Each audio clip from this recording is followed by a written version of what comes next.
तो chapter number 8 start करते हैं आज की क्लास में। जैसे आपने 7 तक कंप्लीट कर लिए तो 7 तक के चैप्टरों के नाम आपको याद होने चाहिए। मैं पहली शर्त यही बताता हूँ आपको कि चैप्टरों के नाम आपको याद होने चाहिए। तो अष्टम अध्याय चैप्टर का नाम क्या है? मात्रा सीतीय अध्याय, द्रव्य आदि विज्ञानीय। ये क्या लिख दिया मैंने? ये गलत लिख दिया मैंने, दूसरे चैप्टर का नाम लिख दिया। ठीक है। प्रॉपर क्वांटिटी ऑफ फूड, मतलब कितनी मात्रा में अपन को भोजन लेना है वो इस चैप्टर में बताया। ये थोड़ा गलत लिख दिया मैंने इंग्लिश में, यहाँ पे दूसरे चैप्टर का नाम लिख दिया। ठीक है। तो ये मात्रा सीतीय को, ये मैंने द्रव्य आदि विज्ञानी कौन से चैप्टर लिख दिया? 5वें चैप्टर का नाम लिख दिया यहाँ पे। पता नहीं मेरा माइंड कहाँ पे था उस समय, लेकिन मैं काट के सही कर दूंगा। ठीक है। अभी आपको ये PDF मिली भी नहीं है तो घबराने की जरूरत नहीं है। तो अध्याय अष्टम मात्रा सीतीय। तो प्रॉपर क्वांटिटी ऑफ फूड, को कितनी मात्रा में अपन को भोजन लेना है वो इस चैप्टर में बताया है। अगर ज़्यादा मात्रा में भोजन करोगे तो कौन कौन से रोग उत्पन्न होंगे, ठीक है, ये अपन को बताया। उनकी चिकित्सा क्या है ये अपन को बताया। कैसे भोजन करना है, किस तरीके से क्या रूल रेगुलेशन है भोजन करने के, ठीक है, भोजन के साथ क्या क्या खा सकते हैं अपन, वो सारी चीज़ें इस चैप्टर में बताई हैं। तो प्रॉपर क्वान्टिटी ऑफ फूड तो काफ़ी इंपॉर्टेंट चैप्टर है, अपने डेली जीवन में यूज़ होने वाला चैप्टर है। तो अध्याय परिचय, मैं सबसे पहले अध्याय परिचय लिखता हूँ, आपको पता है। मात्रा, देखो इसका संधि विच्छेद किया है, मात्रा प्लस असीत, मतलब मात्रा क्या आता है? मात्रा में, असीत यानी भोजन। तो मात्रा में भोजन लेना, तो कितनी मात्रा में लेना है, कितना कम लेना है, कितना ज़्यादा लेना है, ये सब चीज़ें, कौन से रोग उत्पन्न होते हैं, ये सिर्फ इस चीज़ें इस चैप्टर में बताई हुई हैं। इस अध्याय में आहार की मात्रा पर विशेष ध्यान दिया गया है। सही मात्रा में पथ्य आहार भी ना ले तो वह भी रोग का कारण बनता है। देखो सिंपल सी बात यह है कि जो इस चैप्टर में, कौन सा चैप्टर है? Chapter number 8, proper quantity of food. तो इसमें क्या बताया है कि भाई जो अपन भोजन लेते हैं ना, खाना खाते हैं, वो कितनी मात्रा में लेना है। 4 रोटी खानी है, 6 रोटी खानी है, 10 रोटी खानी है, कितनी खानी है, ठीक है। तो सही मात्रा में पथ्य आहार भी ना ले तो वह भी रोग का कारण बनता है। अगर आप अच्छा भोजन खा रहे हो, हाइजीन भोजन खा रहे हो, स्वच्छ भोजन खा रहे हो, शुद्ध भोजन खा रहे हो, लेकिन एक सही मात्रा में नहीं खा रहे हो, कभी तो कम खा रहे हो, जैसे सुबह आपको खानी चाहिए थी 3 रोटी, आप खा ही नहीं रहे हो, जैसे खानी चाहिए थी 3 रोटी, आप खा रहे हो 10 रोटी, तो मतलब सही मात्रा में नहीं ले रहे हो। खाना अच्छा है, शुद्ध है, प्रॉपर है, मतलब कोई कमी नहीं है खाने में, फिर भी आपको रोग हो जाते हैं। मतलब एक मात्रा भी बहुत ज़्यादा डिसाइड करती है आपके रोग उत्पन्न होने में और नहीं होने में। तो समझ में आई ये लाइन? ठीक है, क्लियर हुई ना यहाँ तक? तो चैप्टर में समझ में आया कि भाई पढ़ना क्या है अपन को। तो आहार की मात्रा पर ध्यान देना है, उनसे क्या रोग उत्पन्न हो सकते हैं, तो वो सारी चीज़ें अपन को इस चैप्टर में पढ़नी है। तो पढ़ें आगे, अब करें start chapter. Yes sir. Okay. तो आहार की मात्रा, तो सिंपल सी बात है कि भाई क्वांटिटी ऑफ फूड, कितना भोजन लेना है अपन को, कितनी क्वांटिटी लेनी है भोजन की। आहार की मात्रा जठराग्नि को प्रदीप्त करती है। आप जो भोजन खाते हो ना, उससे जठराग्नि प्रभावित होती है, ठीक है। कम खाओगे, सही खाओगे तो जठराग्नि प्रज्वलित रहेगी, ठीक है। आप ज़्यादा खा जाओगे तो मंद हो जाओगी, ठीक है। कम खाओगे तो धातुओं को पचा जाएगी। तो आहार की मात्रा जठराग्नि को प्रदीप्त करती है। सभी प्रकार के आहार द्रव्य इसलिए मात्रा की अपेक्षा करते हैं। आप जो भी आहार कर रहे हो, मतलब जो भी आप भोजन कर रहे हो, वो मात्रा की अपेक्षा करते हैं। मात्रा की अपेक्षा मतलब एक निश्चित क्वांटिटी में आपको भोजन करना है उस चीज़ का। ऐसे जैसे कोई पानी पी रहे हो तो भी उसकी भी क्वांटिटी फिक्स है कि भाई 1 गिलास पीना है या 1.5 गिलास पीना है, 2 गिलास पीना है। आप मान लो कोई कोल्ड ड्रिंक पी रहे हो, जूस पी रहे हो, ठीक है, कुछ भी खा रहे हो, जैसे कि आप मांस रस खा रहे हो, मटन खा रहे हो, चिकन खा रहे हो, कुछ भी खा रहे हो, आपका जो भी आप भोजन है, ठीक है, वो एक मात्रा की अपेक्षा करता है, मतलब एक निश्चित क्वांटिटी की अपेक्षा करते हैं आपको कितनी क्वांटिटी में वो लेना है। गुरुवार, गुरुहार अर्धसोहित्य, ये इंपॉर्टेंट है ये वर्ड अर्धसोहित्य, अंडरलाइन कर लेना जब मैं PDF भेज दूंगा आज ग्रुप में। तो गुरुवार अर्धसोहित्व आहार अर्थात तृप्ति उत्पन्न करने वाली मात्रा से आधी मात्रा में लेना चाहिए। अब गुरु आ रहा है, जिन बच्चों ने अष्टांग हृदय की क्लास ली है तो गुरु में देखो कितनी सारी चीज़ें छुपी हुई थी, अपन गुण कर रहे थे।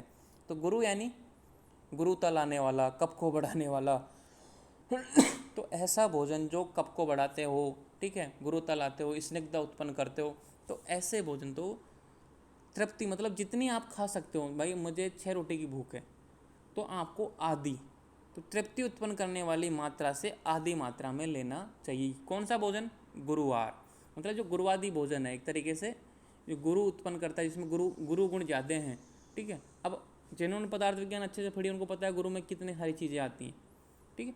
तो गुरु आहार अर्थात तृप्ति उत्पन्न करने वाली मात्रा से, जैसे कि आपको यहाँ पे जाके भूख शांत होगी, आपको पता है कि मैं 6 रोटी खा सकता हूँ, 5 रोटी खा सकता हूँ, तो आपको अगर वो भोजन गुरु है, देरी से पचने वाला भोजन है, गुरु यानी देरी से पचने वाला, जिनको पचने में टाइम लगता है ना, अगर ऐसा भोजन है तो आपको आधी रोटी खानी है, मतलब 3 रोटी ही खानी है आधी मात्रा में, ठीक है। तो आधा आपको जगह रखनी है पेट में।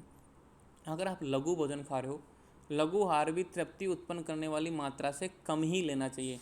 ऐसा भोजन जो हल्का हो, जल्दी पचने वाला हो, लंघन तलाता हो, ठीक है, वायु को बढ़ाता हो, ऐसा भोजन खा रहे हो तो वो भी कितना खाना है, तृप्ति उत्पन्न करना, संतुष्टि। भाई मैं 5 रोटी खा सकता हूँ या 6 रोटी खा सकता हूँ, तो मान लो आपको 5 ही खानी है, मतलब 75% है। वहाँ पर तो क्या था, 50% ही लेना है, यहाँ पे आप 70 से 80 कर सकते हो, मतलब तृप्ति तक तो खाना ही नहीं है कुछ भी।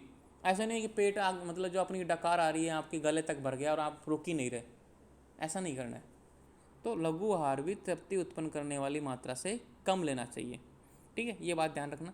अब लास्ट में एक लाइन दिया है, इन तीनों लाइन का एक सार भाग है, जो सुखपूर्वक पच जाए वही मात्रा का प्रमाण है। भाई आप कितना ही खाओ, जैसे कोई व्यक्ति उम्र के हिसाब से है, कोई ठीक है व्यायाम करता है, कोई मजदूर है, या फिर मतलब कोई कंप्यूटर का काम करता है, सबका अलग अलग रूटीन होता है, तो सब की एक दिनचर्या अलग होती है, मतलब उनकी कैपेसिटी अलग होती है डाइजेशन की, तो फिक्स नहीं कर सकते। तो कहने का मतलब ये होता है लास्ट में कि भाई इतना खाओ आप जो पच जाए, ऐसे नहीं है कि कुछ पचा ही नहीं, सुबह का भोजन खाया वो पचा ही नहीं पेट में, ऐसे कैसे नहीं, कुछ आपने वर्कआउट ही नहीं किया, तो मतलब इतना भोजन करना है आपको जो सुखपूर्वक पच जाए, आपको कोई परेशानी ना हो, आसानी से वो भोजन पच जाए, ठीक है। तो कितनी क्वांटिटी, समझ में कितनी क्वांटिटी लेनी है कि वो भोजन आराम से पच जाए, आपको पता लग जाता है कि भाई भोजन पचा है कि नहीं पचा है, आपका हल्कापन लग जाता है, आपको पेट भारी भारी लगा तो भोजन नहीं पचेगा, डकारें आ रही हैं खट्टी तो आपको पता लग जाएगा भोजन नहीं पचा। तो कहने का मतलब ये है कि आपको इतना भोजन करना है जो आराम से भोजन पच जाए, ठीक है। अब देखो यहाँ से हो गई ये क्वांटिटी होगी। अब देखो अल्प, अत्यंत अल्प मतलब कम भोजन से हानि। अगर आप भोजन कम करोगे तो क्या हानि होगी, क्या इफेक्ट पड़ेगा आपकी बॉडी पे। वात दोष प्रकोपित होकर शरीर का बल व ओज की हानि करता है। कहने का मतलब ये है, अगर आप ज़रूरत से कम भोजन कर रहे हो, ठीक है, आप भोजन खाए रहे हो, होते हैं ना कुपोषण के शिकार होते हैं जिनको भोजन नहीं मिलता, बहुत से व्यक्ति होते हैं, ठीक है। जैसे कि जो रूम पे रहते हैं, जैसे मैं जैसा एक, मैं खुद एक रूम पे रहता हूँ ईस्ट में ना, कभी कभी हॉस्टल में मतलब मैस बंद हो जाता तो हलगस आ जाता है कि कौन बनाएगा खाना, ठीक है, आज स्किप मारते हैं, कुछ बाहर जाके खा लेंगे, तो वैसे नहीं करना है। तो अगर क्या होगा, आप भूखे रहोगे तो क्या रहेगा, वात दोष प्रकोपित होकर आपकी जो वात वृद्धि हो जाएगी। प्रकोपित का मतलब है कुपित, या प्रकोपित का मतलब वात की वृद्धि होना। तो वात दोष प्रकोपित होकर शरीर का बल, जो आपकी जो ताकत है, जो मतलब ठीक है ना मजबूती है, वह ओज की हानि करता है, इन दोनों को कम करता है, आपको वीक बनाएगा, ठीक है, आपका बल की हानि हो जाएगी, जो आपकी स्ट्रेंथ है वो डाउन हो जाएगी। अब मान लो एक दिन खाना मत दो भोजन को, ऐसे ही चेहरे का नूर गायब हो जाएगा, 2 दिन खाना मत दो, आधा कमजोर हो जाएगा, 3 दिन तो वो बस ठीक है ग्लूकोज छुड़ा दो, अब ये हालत हो जाएगी। तो कहने का मतलब है कि अत्यल्प मतलब कम भोजन से ये हानि होगी, वात दोष प्रकोपित होगा तो शरीर का बल व ओज की हानि करता है। क्लियर बात। अब अधिक भोजन से क्या होगी, अब मान लो आपने कम किया, फिर मान लो बहुत से व्यक्ति तो होते हैं ना, ठीक है, कहीं किसी शादी में गए, यार कितना टेस्टी खाना है, आज तो कंट्रोल नहीं होगा, तो वैसे उन्होंने बहुत ज़्यादा भोजन कर लिया, ज़रूर से ज़्यादा, ठीक है, कंट्रोल नहीं किया खुद को, तो अधिक भोजन से क्या हानि होगी समझो। ये अपनी डेली जीवन लाइफ की है, अब बातें हैं, बस आपको तुरंत समझ में आ जानी चाहिए ना इनमें, क्योंकि ये बहुत इंपॉर्टेंट है। और आयुर्वेदा में यही बताया कि जितनी भी बीमारियां होती हैं वो आहार से उत्पन्न होती हैं। अगर आप सही तरह का आहार खा रहे हो तो कोई रोग उत्पन्न नहीं होगा, ठीक है, एक नियमित मात्रा में ले रहे हो, अच्छा भोजन ले रहे हो तो कोई रोग उत्पन्न नहीं होगा। अगर आप ऐसा कुछ उल्टा सुल्टा कर रहे हो तो रोग तो उत्पन्न होंगे ही। तो अधिक भोजन से हानि में क्या है, शीघ्र ही तीनों दोषों को कुपित करता है। शीघ्र ही तीनों दोषों को, 3 दोष कौन है, वात पित्त कफ। देखो यहाँ पे तो ओनली वात दोष हो रहा था, किसमें, कम भोजन में, लेकिन अधिक भोजन से क्या होता है, वात भी दूषित हो जाता है, पित्त भी दूषित हो जाता है, और कफ भी दूषित हो जाता है, तीनों दोष कुपित हो जाते हैं। मतलब कोई ना कोई अधिक भोजन से करेंगे तो तीनों दोषों पे इफेक्ट पड़ेगा। तो मेरी नज़र में अधिक भोजन मतलब बोलते हैं ज़रूरत से ज़्यादा एक्सेसिव भोजन कर लिया, ठीक है, टेस्ट अच्छा था तो मैंने कुछ ज़्यादा खाना खा लिया, ये ज़्यादा नुकसानदायक है। कम तो फिर भी दिख जाएगा, ठीक है, लेकिन ज़रूरत से ज़्यादा भोजन करना बिल्कुल नहीं चलेगा, ये बात आप ध्यान रखना। तभी तो बोलते हैं यहाँ पे तृप्ति की बात तभी तो आई है कि भाई बिना तृप्ति तक पहुँचने वाले हो तो पहले ही रुक जाओ, मतलब पेट से भरकर गले तक भोजन नहीं करना, ये सबसे ज़्यादा खतरनाक है। अब आता है अगला पॉइंट अपना, आम की उत्पत्ति। ये आम यानी मैंगो नहीं है, मैं पहले बता दूँ ये मैंगो नहीं है। आम यानी क्या होता है, अग्नि की दुर्बलता से अपक्व आहार हो जाता है, इसी से जो प्रथम रस उत्पन्न होता है आम कहलाता है। अब इसको समझो कि भाई आपकी अग्नि डाइजेस्टिव फायर है वो कम है, ठीक है, भोजन को पचा नहीं पा रही। जैसे आपने सुबह का खाना खाया, आपने कोई एक्सरसाइज नहीं की, ना कोई काम किया, खाना खाया, सो गए, तो आप सुबह शाम को उठोगे तो आप बोलोगे आज तो पेट भरा भरा है, तो मतलब आपकी जो डाइजेस्टिव फायर है वो कम है, खाना पचा ही नहीं पाई। तो अग्नि की दुर्बलता से अपक्व आहार।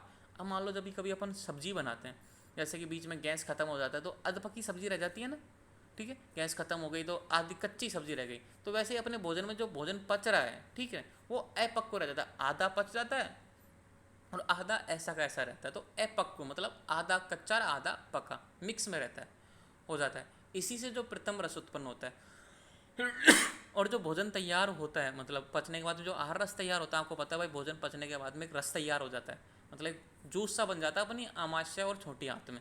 तो उसमें अब क्या होगा, उसमें प्रथम रस उत्पन्न होता है, उसमें उसको आम बोलेंगे। अब इसमें क्या होगा, आधा तो पका होगा और आधा कच्चा होगा, मतलब अपक्व आहार रस तैयार होता है, ठीक है। तो अग्नि की दुर्बलता से अपक्व आहार हो जाता है, इसी से जो प्रथम रस उत्पन्न होता है उसको आम कहते हैं। अब इस आम में क्या है, आधा तो कच्चा है और आधा पका हुआ है, तो मतलब एक तरीके से, मतलब अब कोई चीज़ आप कच्ची खाओ, देखो नुकसान बहुत ज़्यादा पड़ेगा, पेट में बहुत ज़्यादा इफेक्ट पड़ेगा। तो ये क्या करता है, एक तरीके से रोग उत्पन्न करता है।